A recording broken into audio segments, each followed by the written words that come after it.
You ever sit at a family dinner and realize this might be the moment that changes everything? Since you clearly can't provide for your son, I thought this might help. Those were the exact words from my sister, Camilla, as she slid a folded job application across the table, right in front of everyone. 20 relatives, silent forks midair, all suddenly tuned in like it was a reality show. Please like this video and listen to my story till the end, and let me know which city you're listening from. That way, I can see how far my story has traveled. Camilla's voice had that practiced sweetness that could curdle milk. It's an entry-level cleaning position at my company, she added, smiling like she was dropping charity into a tip jar. No experience necessary. I saw my 12-year-old, Liam, freeze beside me. His cheeks turned crimson. He squeezed my hand under the table. I could feel the pain radiating from his grip. She had no idea. No idea that the building where her company rented space, those very shiny floors she was offering to let me mop, was mine. That I'd been building a quiet empire for 10 years, in the background, away from the noise and judgment. Camilla had always been like this. 3 years older, and eternally convinced that being born first made her queen of everything. Every stumble I took, she'd document it like she was preparing a case study in failure. Every win, an accident or fluke. When I married Alex, she predicted we'd last less than 2 years. And when I lost him in a car accident 4 years later, she turned her failed prediction into prophecy. I just knew it wasn't meant to last, she'd whispered at the funeral, like some twisted psychic.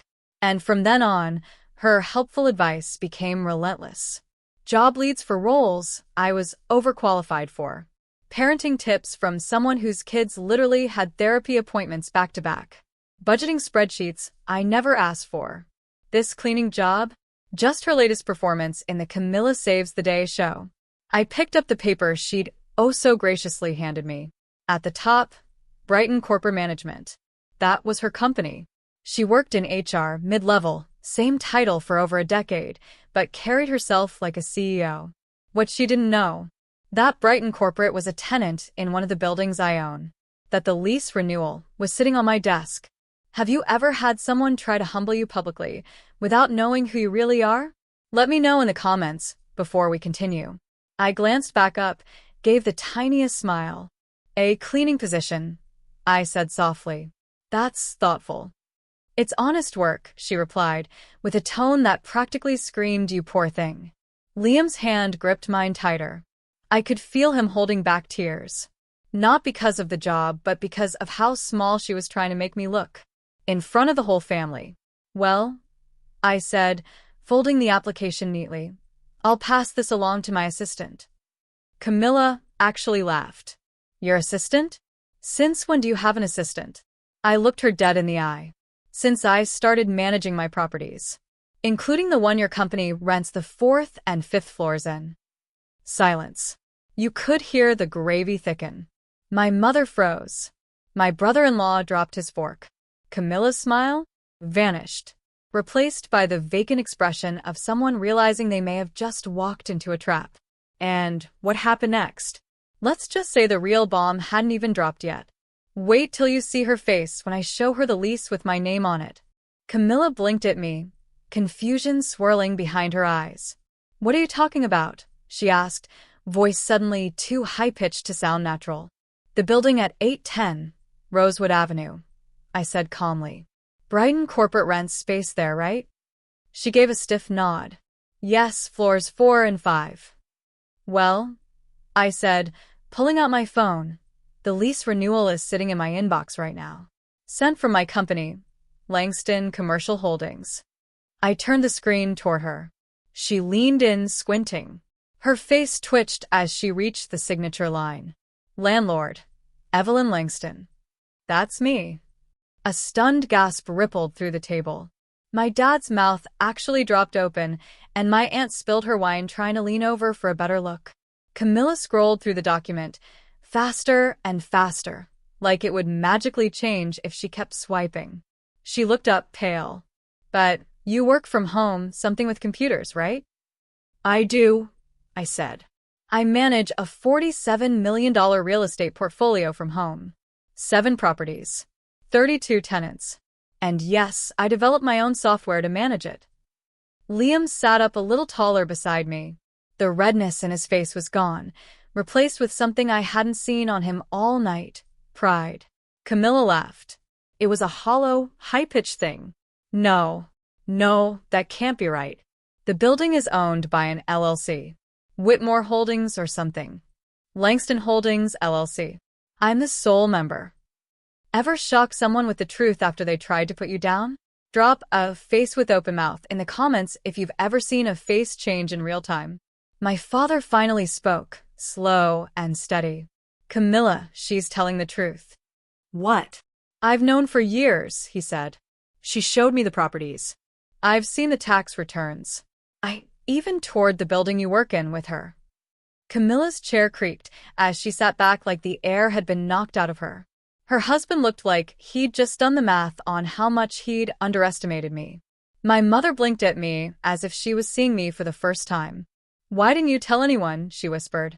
I looked around the table, at the shocked faces, the sudden silence, and took a breath. Because I wanted to see who loved me when they thought I had nothing, who helped to lift me up, and who handed me a mop to remind me of my place. Camilla looked like she wanted the floor to swallow her whole. You've spent 8 years treating me like I'm failing, I said gently. 8 years of emails with job postings, budgeting spreadsheets, helpful leftovers after the holidays, buying Liam school supplies with that bless your heart tone in your voice. Her face twisted. I was just trying to help. You were trying to make sure I stayed beneath you.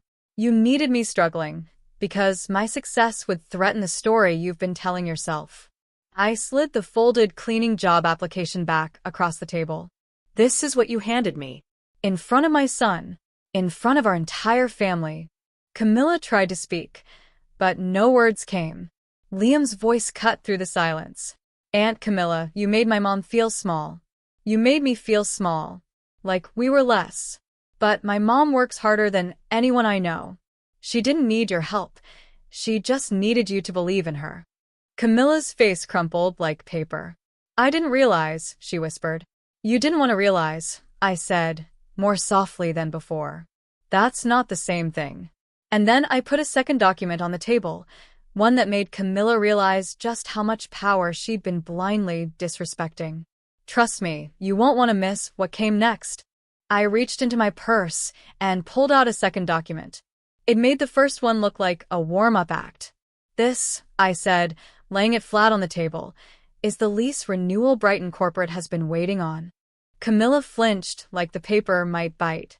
The current rate your company pays is $32 per square foot. Market value for that building is $41. Her husband's brow furrowed. He leaned forward, calculating. That's a discount of nearly $180,000 a year. I nodded. I chose to keep it low. Didn't want to raise rents during the pandemic recovery. I thought being decent still mattered. Camilla's fingers twitched on the edge of the table. Her voice, barely audible. You could revoke that. I could. The lease is month to month until the renewal is signed. She blinked hard, clearly wondering if her smug dinner performance had just cost her company 6 figures. But I leaned back, calm, composed. I won't. She looked up sharply. You won't. No. Because I'm not you. I don't punish people just because I can. Have you ever chosen kindness when someone didn't deserve it? Leave a yellow heart in the comments if you've ever had to be the bigger person. I slid the lease across the table toward her. She didn't reach for it. But I do want you to understand something, I continued. Every morning when you walk into that building, remember this. Your company is stable because I allow it to be. Your paycheck? It's made possible in part because I haven't extracted the full value I could. That's not fair, she blurted out. I tilted my head. Neither is handing your sister a janitor job application in front of her son. Silence again. A heavy, slow silence. Dinner was practically forgotten. No one was touching their food. Everyone was watching, listening. Some were in shock. Some were quietly cheering inside. I could tell. The ride home was quiet. Liam stared out the window, hands folded in his lap. The weight of everything hung between us until he finally broke the silence. Mom, why did you keep it secret for so long? I kept my eyes on the road, but my voice softened. Because I wanted to protect you. I didn't want you thinking money makes us more valuable than others. I didn't want you measuring your worth against your cousin's toys or vacations. But Aunt Camilla was so mean to us. I know. My throat tightened. And I'm sorry for letting that happen.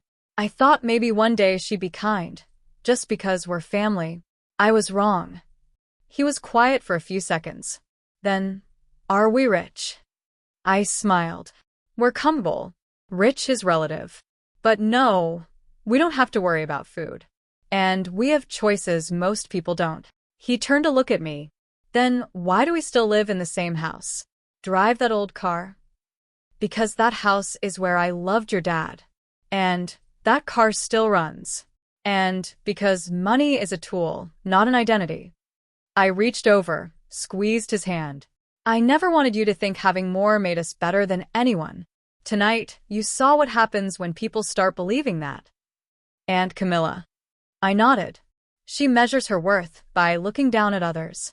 That's not strength. That's fear. But the story didn't end there. The fallout? The apologies?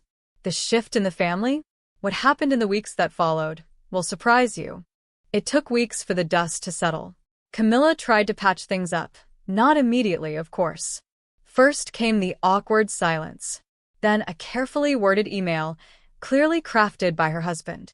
Then finally, a phone call, where she apologized in the same tone someone uses to return a blouse they regret buying. I accepted it. Graciously. But the rules had changed. No more unsolicited advice. No more passive-aggressive budgeting tips. And certainly no more treating Liam like he was a charity case in sneakers. She never brought up the job application again. And the family dinners? Oh, they changed. Relatives who'd sat in silence that night now greeted me with a new tone, half awe, half uncertainty. Some offered sudden respect. Others offered invitations they never had before. A few just looked awkward, like I was holding up a mirror they didn't want to look into. I noticed. I remembered. And I adjusted my relationships accordingly. But my relationship with Dad? That grew deeper. He had known all along. You asked me not to say anything, he said one morning over coffee. Every time Camilla slid those job offers across the table, I wanted to scream. I know, I said softly. But I had to be sure. He looked at me, eyes filled with quiet pride. You are. Now. Have you ever drawn a boundary that changed how people treated you? Share a speech balloon in the comments if you've ever had to protect your peace. Camilla still works in the same building. Every day, she walks past the security desk, takes the elevator to her floor, and knows she's there because I allowed her to be. She never comments on my car anymore. Never mentions my house. Never dares to offer job leads. We're civil but not close. Cordial, but not warm. I don't need revenge. Her silence is enough. Liam, on the other hand, blossomed after that dinner. He started asking questions about real estate, about business, about ownership. I want to work hard like you did, he told me one evening. But I don't ever want to become like Aunt Camilla. I don't want to need people to fail, so I can feel good. That made my eyes sting. Exactly, I said. That's the most important lesson. Success means nothing if it comes at the cost of someone else's dignity. He nodded slowly. He got it.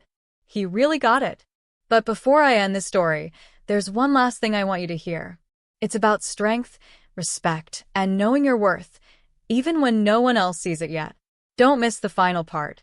3 years ago, my sister handed me a folded job application like it was an act of mercy. She thought she was offering help. She had no idea she was offering humiliation, in front of my son, in front of our family, in front of people who'd silently accepted the idea that I was struggling. And in return, I handed her the truth. Not out of spite, not to embarrass her, but because sometimes a quiet truth hits louder than the cruelest words ever could. Liam is 15 now. He knows more now, not just about money and business, but about dignity. He helps me organize documents sometimes. He's even started pitching ideas about building a property app that doesn't look like it was designed in 2003. He jokes, but I see the fire in him.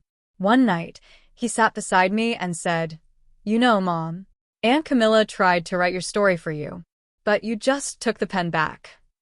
I choked on a laugh, tears pricking my eyes. That's exactly what I did. And if you're watching this and you've been made to feel less, by family, by friends, by people who pretend their condescension is care, let me tell you something. Tell me in the comments. And if you've dealt with something similar, share your story. You're not alone.